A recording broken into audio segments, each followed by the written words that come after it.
BSc third year का electronic का जो अगला टॉपिक है 3 यूनिट का बुलियन अलजेब्रा। तो 1884 में इसको जॉर्ज बूले ने बनाया था, ठीक है।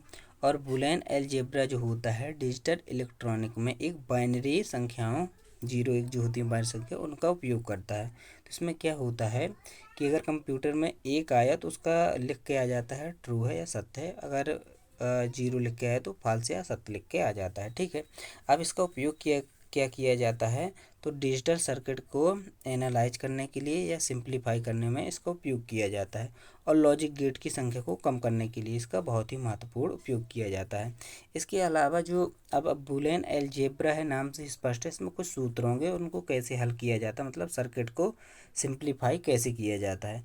तो जैसे इतना बड़ा सर्किट रहेगा तो इसको इन नियमों के द्वारा, ये जो नियम दिए गए हैं मतलब ये सूत्र दिए गए हैं, इनके द्वारा इसको सिंप्लीफाई करके छोटा बना दिया जाता है, ठीक है। तो ये सूत्र अपने को याद करने पड़ेंगे। मैं ये सवाल हैं जो प्रीवियस ईयर क्वेश्चन से लिए गए हैं और बहुत ही महत्वपूर्ण है, जिसमें पूरे सूत्रों का उपयोग हो जाएगा तो आपका एक कंप्लीट भी हो जाएगा। तो देखते हैं पहले इसके अलावा कि जो सर्किट होते हैं उनको छोटा कैसे किया जाता है। तो पहले सर्किट को देख लेते हैं छोटा कैसे करना है। तो कुछ ये मैं कुछ क्वेश्चन लिए हूँ, उससे आपको ये बहुत ही उपयोगी हैं, इनको करना मतलब ये बनने ही चाहिए, क्योंकि आगे की जो सर्किट हैं half adder full adder flip flop उनको इसके बिना नहीं कर सकते। तो जैसे देखिए सर्किट आप पढ़ के आए हैं, तो a+b.c है, इसका सर्किट बनाना है। तो इसका सर्किट बनाने के लिए अपने को क्या करना पड़ेगा, पहले तो और गेट का ये सिंबल है a+b, तो ये और गेट यहाँ तक बना दिया, ठीक है। फिर यहाँ से सी को ले जाएंगे, सी को ले गए, ठीक है। ये डॉट का चिन्ह है, डॉट मतलब होता है अपना एंड गेट, तो यहाँ पे एंड गेट जोड़ा दोनों के बीच में, और यहाँ से इसको यहाँ से ऐसे निकाल दिया।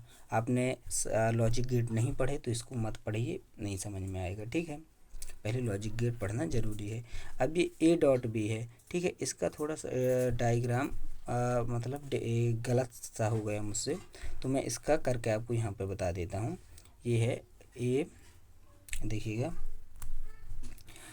यहाँ पर देख, ये है a.b प्लस b.c, ठीक है। इस प्रकार से ये सर्किट है, तो मैं इसको करके बताता हूँ कि किस प्रकार से इसका डायग्राम बनेगा।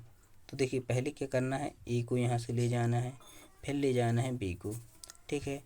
अब ये डॉट का चिन्ह रहता है, डॉट मतलब एंड गेट होता है, ठीक है। तो ये हो गया ए और ये हो गया बी। अब यहीं से a.b हो गया, तो ये a.b का बन गया। अब b.c का बनाएंगे तो b यहाँ से एक ले जाएंगे ऐसे, और एक c का ये ले जाएंगे, ठीक है। अब यहाँ पे एंड गेट लगा देंगे क्योंकि यहाँ पे डॉट है, और ये b.c हो गया, ये c का। अब यहाँ पे जो प्लस का चिन्ह रहता है वहाँ उसकी जगह होता है अपना एक और गेट, तो और गेट का सिंबल ऐसा होता है और गेट, और ये यहाँ पे ऐसे जोड़ देंगे, ये बन जाएगा a+b.a+c का। अब देखिए ये वाला हो गया। अब इसके अलावा जो ये चौथा नंबर का है, दूसरे नंबर का है, तो इसमें क्या करना है, a.b है, तो a.b का जब आप बनाएंगे, a.b का बनाएंगे तो a.b का ऐसे बनाना है सिंबल, ठीक है। ए यहाँ से ले जाना पहले, और फिर यहाँ से b ले गए, a और b को ले गए। अब b को ले जाने के बाद ये एंड गेट का बना दिया। अब ये a' का सिंबल यहाँ से a को लेके जाएंगे, और ये a' मतलब नॉट गेट वाला बना देंगे, ठीक है। अब b का लेके जाएंगे तो b का यहाँ से एक ये लेके आ जाएंगे, और फिर c का c. मतलब नैंड गेट यहाँ से ऐसे। अब ये जब डॉट रहेगा तो इसमें एंड गेट जोड़ना पड़ेगा, तो तीनों को एंड गेट से यहाँ जोड़ देंगे। अब जब प्लस रहेगा तो और गेट से जोड़ना पड़ेगा, तो यहाँ से और गेट ला के जोड़ देंगे, तो यहाँ से और गेट से जोड़ दिया और ये सर्किट बना दिया। अब जैसे एक XOR बी का सर्किट ये होता है पूरा यहाँ से ऐसे, तो ए XOR बी जोड़ा, a.c किया तो a.c इस प्रकार से बनेगा। इसका मैं बता देता हूँ थोड़े। देखिए ये a XOR बी का होता है सर्किट, यूँ ऐसे बनाते हैं, पहले एंड गेट बनाते हैं और फिर ये ऐसे बनाया, ये हो गया a XOR c का, a XOR b का, ठीक है। ये a XOR b का हो गया, इसे a नाम दे दिया और इसे b दे दिया। अब देखिए जब a.c का बनाएंगे, ए डॉट सी का बनाते हैं तो यहाँ से ए यहाँ से ले आएंगे ऐसे, ठीक है, और सी को यहाँ से ले आए, और डॉट जब रहता है तो एंड गेट ऐसे जोड़ा जाता है, ठीक है। जब इनको प्लस किया जाता है तो यहाँ से ऐसे ले जाकर एक ये यहाँ पे और गेट जोड़ के बना दिया जाता है, तो ये पूरा ये हो जाएगा ए डॉट सी का, और ये पूरा सर्किट डायग्राम हो जाएगा। आशा करता हूँ ये आपके जो डायग्राम है समझ में आए होंगे, आगे अपन यूज करेंगे इनका। इसमें जो है पूरा यूज करना है अपने को, इनका यूज पूरा करना पड़ेगा। तो अपन जब यूज करेंगे तो देखिए कैसे कैसे लिखना पड़ेगा। पहला ए का गुणा ए पे ए से करेंगे, ए का गुणा ए से करेंगे, ठीक है। ए का गुणा अपने को ए से करना है, ठीक है। ए का गुणा इस ए से किया, फिर ए का गुणा सी से करेंगे तो ए से लिख दिया, फिर बी का गुणा किया तो बी से बी ए लिख दिया, बी का सी से किया तो बी सी लिख दिया। ए डॉट ए जो लिखा हुआ है, ए डॉट ए का मान यहाँ से देखेंगे तो ए डॉट ए का मान होता है ए होता है, तो यहाँ पे ए लिख देंगे, फिर ए पूरा उतार देंगे, फिर इतने से ये 3 टर्म से ए कॉमन ले लिया, ए कॉमन लेने के बाद ए प्लस सी प्लस बी बचा। अब इसका मान जो होता है ए प्लस सी, इसका मान जब ए प्लस सी होगा तो इसका मान 1 हो जाता है, तो यहाँ पे ए प्लस सी है तो इसका मान सी 1 होगा, फिर 1 प्लस बी करेंगे तो इसका मान 1 हो जाएगा।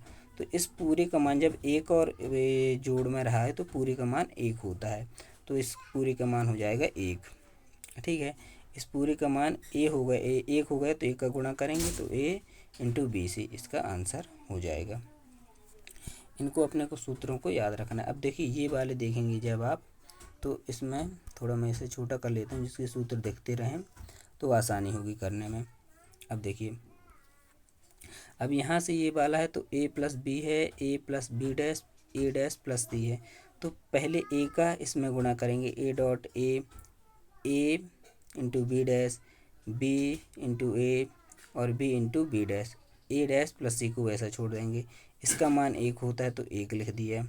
ये पूरे को बी इंटू बी डैश, मतलब ए इंटू ए डैश का मान 0 होता है तो बी डैश बी का मान 0 हो जाएगा तो 0 लिख दिए। फिर इस पूरे से ए को कॉमन ले लिए, ये ले लिया। अब ये बन गया पूरा इसके जैसे, और इसका मान 1 होता है, अपने को याद रखना है, तो इसका मान 1 हो गया। बचा यहाँ से ए इंटू ए डैश प्लस सी, फिर इसका गुणा करेंगे नीचे, ठीक है। तो जब अपन इसमें गुणा करेंगे, ये किया यहाँ पे गुणा, तो ए इंटू ए डैश और ए सी हो गया, ए डॉट सी हो गया। ए डॉट ए का मान यहाँ से देखेंगे 0 होता है तो इसका मान 0 हो जाएगा पूरे का, और ए सी इसका आंसर हो जाएगा। आपके समझ में आया होगा इसको कैसे करना है, ठीक है। अब ये वाला है, जैसे अगर क्वेश्चन को आप लिखते जाएंगे तो ज़्यादा समझ में भी आएगा और आपसे बनेगा भी, तो आपको क्वेश्चन को लिखना नहीं भूलना है। ये ए डॉट बी, ए बार सी और बी सी, तो देखिए ए बी है और ए डॉट सी है, यहाँ बी सी इंटू 1 कर सकते हैं अपन आराम से, क्योंकि इसका गुणा करेंगे तो वही आएगा। और 1 का मान होता है ए डैश प्लस 1, यहाँ से देखेंगे ए डैश प्लस 1 होता है इसका मान, तो ये रख दिया। फिर बी सी का यहाँ पे गुणा कर दिया, तो ये इसमें पहले इससे किया तो ए बी सी आया, और ए डैश कहाँ गया, ए डैश ये और बी सी आ गया, ठीक है।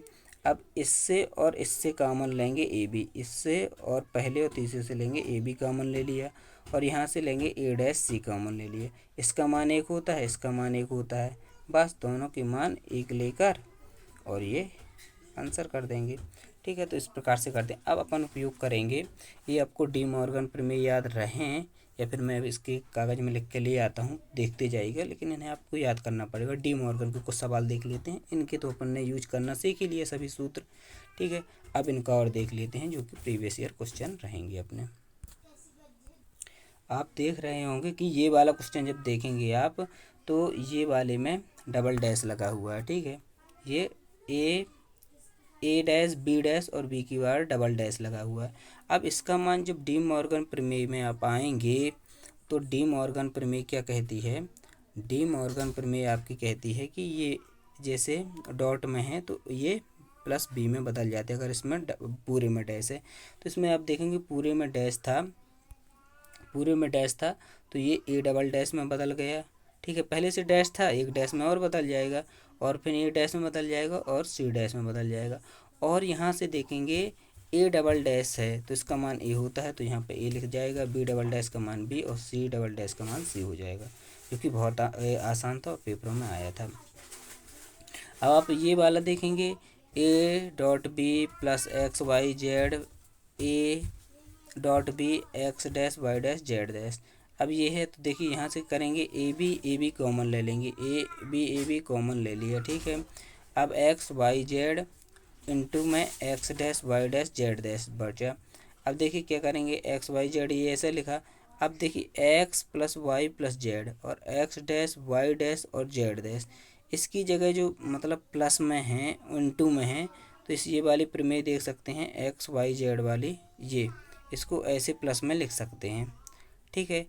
ये ऐसे प्लस में लिख दिया, देखिएगा थोड़ा, ये इसको इस वाली प्रमेय से इसका उपयोग किया इतने में और इसको ऐसे प्लस में लिख दिया।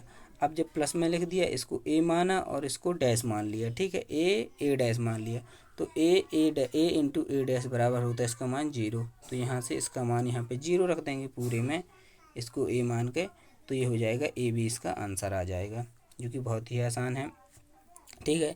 अब इसके बाद दो बचे, इसके बाद लास्ट ये वाला और सलर है, इसको अपन लोग देखेंगे। देखिए ए इंटू बी डैश प्लस ए डैश बी डैश प्लस सी इंटू सी डैश, इसके ऊपर बार सी इंटू सी डैश का मान अपन लिखेंगे 0 होता है, ठीक है।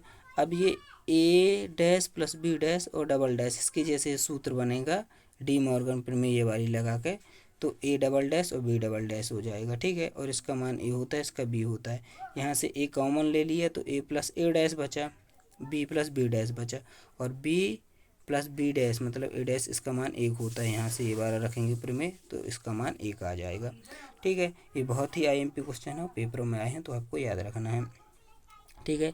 अब ये वाला देखेंगे लास्ट वाला, ए इंटू बी डैश प्लस ए डैश प्लस बी, इनका डबल डैश इंटू में ए प्लस बी है, तो जब इसका करेंगे तो इसमें प्रमेय लगाएंगे, ये वाली नीचे वाली प्रमेय लगाएंगे प्लस वाली, ये नीचे की ये प्लस वाली प्रमेय लगा दी है इसमें, ठीक है। तो प्रमेय लगाएंगे तो कुछ इस प्रकार से इसको लिख सकते हैं, ए इंटू बी डैश का डैश और ए डैश बी डैश, ठीक है, और ए प्लस बी। अब जब यहाँ पे करेंगे तो यहाँ से देखिए, यहाँ से इसमें भी एक प्रमेय लगा देंगे,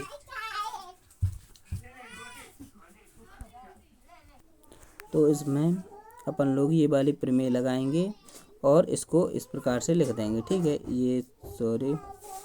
ये नीचे वाली प्रमेय लगा कर ये लिख दिया यहाँ तक, A double dash B double dash, इतना पूरा लिख देंगे। अब इतना लिखने के बाद बी डबल डैश को अपन बी लिख सकते हैं, ए डबल डैश को ए लिख सकते हैं, ठीक है।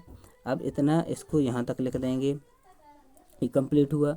ए डैश बी डैश को एक जगह रखेंगे, इसका गुणा कर देंगे अंदर, तो ए का ए में करेंगे तो ए आ गया, यहाँ ए बी आ गया, यहाँ से ए बी डैश आ गया और यहाँ पे बी डैश बी आ गया। बी डैश बी का मान यहाँ से देखेंगे, बी डैश बी का मान 0 होता है तो यहाँ पे 0 रख देंगे, ठीक है। बी डैश बी का मान 0 होता है तो यहाँ पे 0 रख दिया।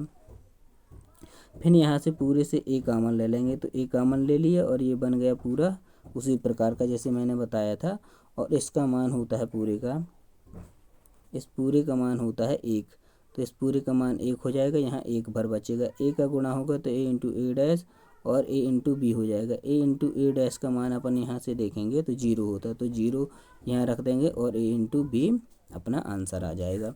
तो इस प्रकार से ये डी मॉर्गन और ये बूलियन अलजेब्रा के जो क्वेश्चन होते हैं उनको सॉल्व किया जाता है, इस मतलब पूरे सूत्रों को लगाकर। आशा करता हूं कि जो मैंने क्वेश्चन कराए हैं उसमें मैंने सिर्फ प्रीवियस ईयर क्वेश्चन वो लिए थे जो क्वेश्चन प्रीवियस ईयर थे, और ऐसे लिए गए थे जिसमें सभी सूत्र यूज हो जाएं।